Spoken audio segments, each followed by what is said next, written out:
ये कहानी शुरू होती है एक लड़की को दिखाने से जिसका नाम रीजिन होता है। तभी उसका हस्बैंड आकर बताता है कि तुमसे मिलने कोई आया है। वो तुम्हारी मॉम को भी जानता है और तुम्हारे भाई के बारे में तुमसे बात करना चाहता है। जो सुनकर वो काफी हैरान रह गई क्योंकि काफी सालों पहले ही उसके भाई की तो मौत हो गई है। रीजिन जब उस आदमी से मिलने गई तो उसका नाम पूछती है तो वो उसे एक तस्वीर पकड़ा देता है। तस्वीर में ये आदमी उसकी मॉम के साथ था जब रीजिन छोटी थी, जिससे वो समझ गई कि ये मेरा सुतेला बाप है और इसका नाम रॉबर्ट है। उसे देखकर रीजिन को गुस्सा आ गया। वो उसे यहाँ से चले जाने का कहती है, मगर जब वो नहीं जाता तो अपने हस्बैंड को कहकर उसे धक्के मारकर निकलने का कहती है। रॉबर्ट उसे बात करना चाहता था। कहता है कि तुम्हारा भाई अभी भी जिंदा है और उसने तुम्हारी दादी को मार दिया है और अब वो तुम्हें ढूंढ रहा है, इसीलिए तुम्हें वापिस से अपने घर आना पड़ेगा। ये सुनकर रीजिन काफी हैरान रह जाती है और अब वो वापिस अपने घर जाने का फैसला करती है। पहले वो अपनी मॉम से मिलने गई जो पागल खाने में थी, जिसके बाद वो अपने घर जाती है, जहाँ उसे याद आता है कि कैसे बचपन में जब उसका भाई पैदा हुआ तो उसे उसकी मॉम से अलग कर दिया, जिस बात से उसकी मॉम को बहुत दुख हुआ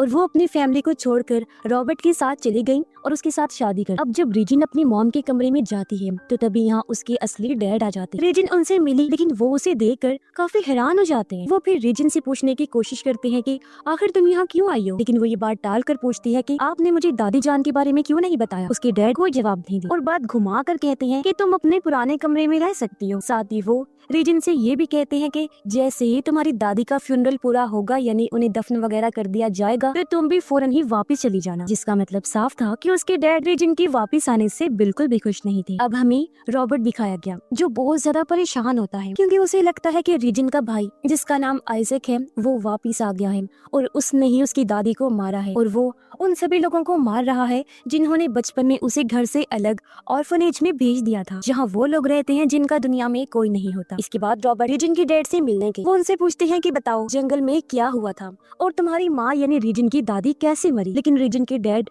उसे इस बारे में कुछ भी बताना नहीं चाहती। इस पर रॉबर्ट कहता है कि बेशक मत बताओ, लेकिन मुझे पता है कि इसके पीछे आइजक का हाथ है। वो वापिस आ गया है और अब मैं उसे ढूंढ कर ही रहूंगा। इतना बोलकर वो वहाँ से चला जाता है। अगले दिन रीजिन रॉबर्ट से मिलने उसके घर आती है। वो उसे समझाने की कोशिश करता है कि तुम्हारा भाई आइजक जिंदा है, लेकिन वो उसकी बातों का यकीन नहीं करता। अब रीजिन बताना शुरू करती है और उसकी बातों से हमें पता चला कि आइजक दरअसल एक डी फॉर्म बच्चा था, यानी कि वो पैदा होने से नॉर्मल इंसानों की तरह नहीं होते। उनकी शक्ल काफी अजीब और डरावनी सी होती है। वो खतरनाक और ताकतवर भी होते हैं। रीजिन का कहना था कि बचपन में मैंने खुद उसे मरते हुए देखा था और अब ये कैसे हो सकता है कि वो जिंदा है। रॉबर्ट कहता है कि ये सच नहीं है, तुम शाम को मुझसे मिलने आना, मैं तुम्हें कुछ ऐसा दिखाऊंगा जिससे तुम्हें मेरी बातों पर यकीन हो जाए। रीजिन जब घर पर होती है तो देखती है कि उससे मिलने उसका डॉक्टर आता है जिससे उसका इलाज हुआ करता है, लेकिन उसे देख वो छुप गई, डर जाती है। डॉक्टर रीजिन के डैड से कहता है कि तुम्हारी बेटी को इलाज की जरूरत है, लेकिन डैड ने उसे भगा दिया। दरअसल जब रीजिन का इलाज चल रहा था तो उसका ये डॉक्टर उसके साथ काफी बुरा बर्ताव करता था, जिससे वो काफी परेशान होती थी। यही वजह है कि उसके आने की वजह से वो डर गई। फिर वो अपनी सारी दवाइयाँ जाया करके रॉबर्ट के पास जाती, जो उसे एक हथौड़ा दिखाता है जिस पर खून और बाल लगे हुए थे। रॉबर्ट बताता है कि इसी से आइजक ने तुम्हारी दादी को मारा। वो हम सबसे अपना बदला लेना चाहता है, हमें उसे ढूंढना होगा। मैं ये काम अकेला तो नहीं कर सकता, इसलिए मुझे तुम्हारी मदद चाहिए, जिसके लिए वो मान भी जाता। अगले दिन वो अपने डैड के साथ चर्च जाती है, जहाँ उसे अजीबोगरीब विजन ख्याल नजर आने लगे, जिससे वो इतने डिस्टर्ब हो जाती है कि उल्टी सीधी हरकतें करने लगती है। यहीं पर एक लड़की थी जो उसे शाम में डांस पार्टी में आने का कहती। घर आने के बाद उसके डैड अपनी माँ के फ्यूनरल के लिए एक जानवर को मार कर लाई। वो रीजिन को भी चाकू देती हैं क्योंकि वो चाहती थी कि इसे सबसे पहले रीजिन काटे, लेकिन वो इसके लिए साफ साफ मना कर देती है। उसके डैड कहते हैं कि तुम्हें यहाँ पर दोबारा नहीं आना चाहिए था क्योंकि यहाँ पर बहुत अजीब चीजें हुई हैं जो नहीं होनी चाहिए। जैसे ही रात हुई, रीजिन डांस पार्टी में जाने के लिए अपनी मॉम का ड्रेस पहनकर तैयार हो जाती। वो सीधा अपने डैड के पास आई, उनसे पूछती है कि आप मॉम से मिलने क्यों नहीं गए कभी, मगर उसके डैड ने कोई जवाब नहीं दिया।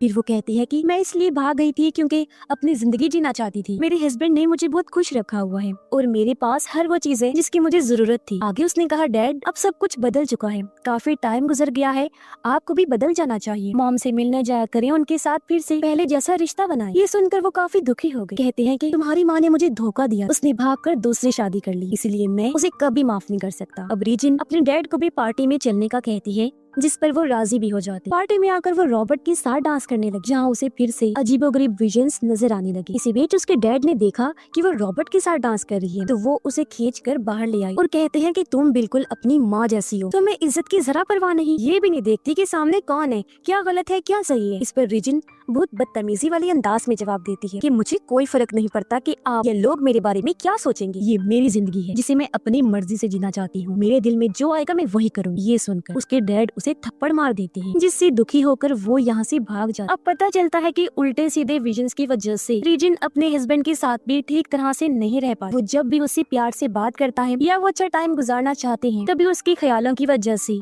रिजिन गुस्सा हो जाती है, जिस वजह से उसके हस्बैंड को भी बहुत बुरा लगता है। अब उसका हस्बैंड चाहता था कि उनका बच्चा भी हो, लेकिन रिजिन के इस बर्ताव की वजह से ये नहीं हो पाता, जिस वजह से वो परेशान थी। अब उसके डैड रॉबर्ट के पास आकर कहते हैं कि तुम्हें रिजिन को सब कुछ सच बता देना चाहिए, जिस पर उसने मना कर दिया। वो कहता है कि मैं ऐसा नहीं करूंगा, ये ठीक नहीं, और ना ही आप उसे कुछ बताइएगा, क्योंकि हमारे बीच में डील हुई, याद है ना आपको। फिर अगले दिन रिजिन जब रॉबर्ट से मिलने गई तो वो उसे कहीं भी दिखाई नहीं देता। यहाँ फिर से उसे विजन्स आने लगती जो हद से ज्यादा थे। वो उन्हें कंट्रोल नहीं कर पा रही थी, इसलिए नदी में जाकर वो पानी के अंदर जाती है, जहाँ उसे पहले से भी ज्यादा खौफनाक विजन्स आने लगे, जिनमें उसे अपने डिफॉर्म भाई की भी झलक दिखाई देती है, जो बहुत ज्यादा डरावना लग रहा था। ये देख वो काफी डर गई, फौरन पानी से बाहर आ जाती है। किनारे पर आकर वो बेहोश हो गई। जब उसकी आंख खुलती है तो सामने रॉबर्ट था, जो उसे अपने घर ले आया था। रिजिन उसके साथ अजीब हरकतें करने लगी, लेकिन वो उसे होश में रहने का कहता है। अब रॉबर्ट की एक दोस्त भी थी जो नहीं चाहती थी कि रिजिन की वो मदद करे, लेकिन जब वो उसे आइजैक के बारे में बताता है तो उसकी दोस्त कहती है कि तुम पागल हो, वो मर चुका है और ये तुम्हारे दिमाग का वहम है, क्योंकि तुम रिजिन की वजह से पागल हो रही हो। रिजिन जब अपने घर पर थी तो उसे ऐसा लगता है जैसे उसका भाई बाहर चिल्ला रहा है। वो उसे देखने के लिए भागकर बाहर जाती है, जहाँ उसका भाई तो नहीं लेकिन उसका डॉक्टर। रिजिन से कहता है कि तुम्हें मेरी मदद की जरूरत है और क्योंकि मैं तुमसे प्यार करता हूँ इसलिए मैं यहाँ आया हूँ। अब वो जैसे रिजिन के करीब आने लगा वो उस पर हमला करके वहाँ से भागने लगा। डॉक्टर ने भी पीछा किया और आखिर वो उसे पकड़ लेता है, लेकिन तभी उसका एक पैर ट्रैप में आ गया जो किसी को पकड़ने के लिए लगाया था और इसमें वो डॉक्टर फंस जाता है। जिस मौके का फायदा उठाकर रिजिन वहाँ से भाग जाता। घर जाकर जब वो अपने बिस्तर पर लेटी थी तो किसी की आवाज सुनाई देती है उसे। हर तरफ लाल रोशनी जलने लगी और सभी दरवाजे खिड़कियाँ खुल गयी। वो आवाज रिजिन को अपने पास बुला रही। आवाज का पीछा करते करते वो जब आगे बढ़ी तो पता चला कि आवाज तो दीवार में से आ रही है। उसने जब कान लगाकर सुना तो आवाज उसे बताती है कि आइजैक वैसे तो मर चुका है, लेकिन अब मैं चाहती हूँ कि तुम फिर से उसे तलाश करो। फिर अगले दिन जब वो अपने डैड के साथ चर्च जाती है तो एक बार फिर से अजीब विजन्स उसे परेशान करने लगते हैं। इस बार तो वो काफी डरावनी थी। ऐसा लग रहा था जैसे सभी लोग अजीब तरह के बदसूरत बन गए हैं और रिजिन का गला घोंट रहे हैं, जिससे वो पूरी तरह पागल होने लगती। उसके डैड हालांकि उसे शांत करने की कोशिश करते हैं, लेकिन वो उन्हें धक्का मारकर चर्च का सामान इधर उधर फेंकने लगती। घर आने के बाद रिजिन के डैड रस्सी और हथौड़ा लेकर गार्डन में बने कुएं के अंदर जाते हैं।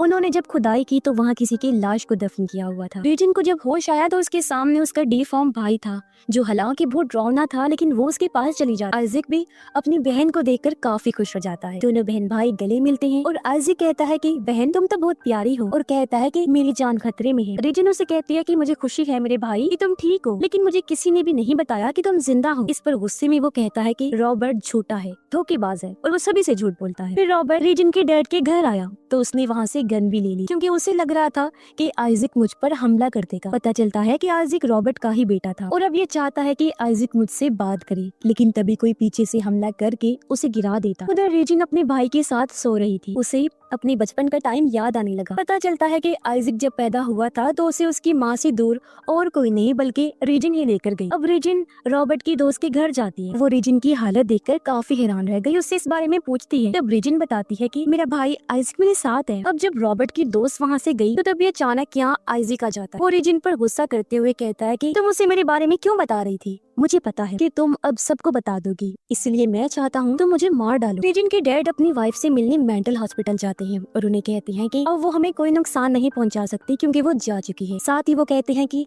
मैंने आइजैक को भी अच्छे से दफन कर दिया था, उसके सारे सबूत भी मिटा दिए हैं, इसीलिए अब हमें कुछ भी छुपाना नहीं पड़ेगा। जिससे ये बात तो क्लियर हो गई कि कुएं में मिलने वाली लाश और किसी की नहीं बल्कि आइजैक की ही है। लेकिन वो रिजिन को क्यों नजर आ रहा है, इसका जवाब हमें आगे चलकर पता लगेगा। उधर रिजिन काफी अजीब बर्ताव कर रही है। तब आइजैक गुस्से में उसे शांत रहने के लिए कहता है। फिर वो उसके ऊपर सर रख के बुरी तरह रोने लगता है। तभी हमें पता चला कि रेजिन ने रॉबर्ट की दोस्त को बहुत ही बेरहमी से मार दिया है। वो रॉबर्ट को खाना खिलाने जाती है जो पिंजरे में कैद था। इससे पता चलता है कि रॉबर्ट पर हमला करने वाला और कोई नहीं बल्कि रेजिन ही। रेजिन बाहर गाड़ी में आकर यहाँ से निकलने की कोशिश करती है, लेकिन तभी पीछे से आइजैक आकर उस पर हमला कर देता है। वो उसे बालों से पकड़कर घसीटकर एक खतरनाक हुक से नुकसान पहुंचाने वाला था, लेकिन हुक को लेकर रेजिन पूरी तरह कंट्रोल से बाहर हो जाती है। पहले वो अजीब हरकतें करती है, फिर हुक को इधर उधर मारने लगती है, जिस चक्कर में रॉबर्ट भी उसके हाथों मारा जाता है। तभी उसे फिर से विजन आया। इस बार वो देखती है कि बहुत सारे लोग उस पर हमला कर रहे हैं, जिसके साथ ही हकीकत में उसके डैड सामने आ। वो कहते हैं कि मैं यहाँ तुम्हारे लिए आया, मुझे पता है कि तुमने क्या किया, लेकिन इसमें तुम्हारी कोई गलती नहीं है। इन सब चीजों का जिम्मेदार कहीं ना कहीं मैं खुद भी हूँ। और अब रेजिन इतने पागल हो जाती है कि वो अपने डैड को भी मार देती है। तभी हमें पता चलता है कि बचपन में आइजैक को कुएं में किसी और ने नहीं बल्कि रेजिन ने ही फेंका। हालांकि उसके डैड ने रेजिन को रोकने की कोशिश भी की थी, लेकिन तब तक काफी देर हो चुकी थी। अब जब रेजिन को ये सब चीजें याद आई और वो होश में आती है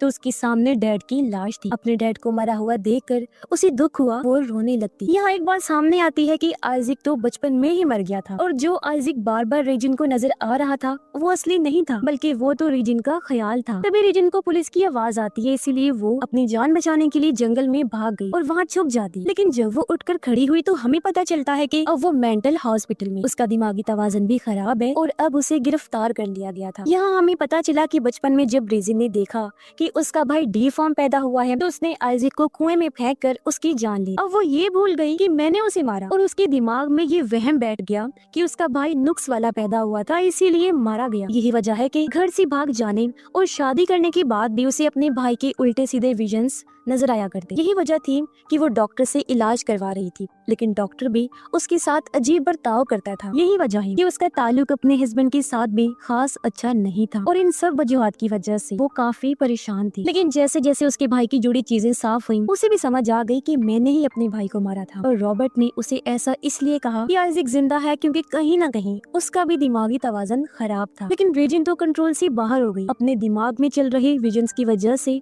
उसने किसी को भी नहीं छोड़ा, सबको मार दिया। वो मेंटल हॉस्पिटल में भी पूरी तरह पागलों वाली हरकतें कर रही थी और डॉक्टर्स उसे वहाँ से ले जा रहे होते हैं। और इसी के साथ ही इस फिल्म की कहानी यहीं पर खत्म हो जाती है।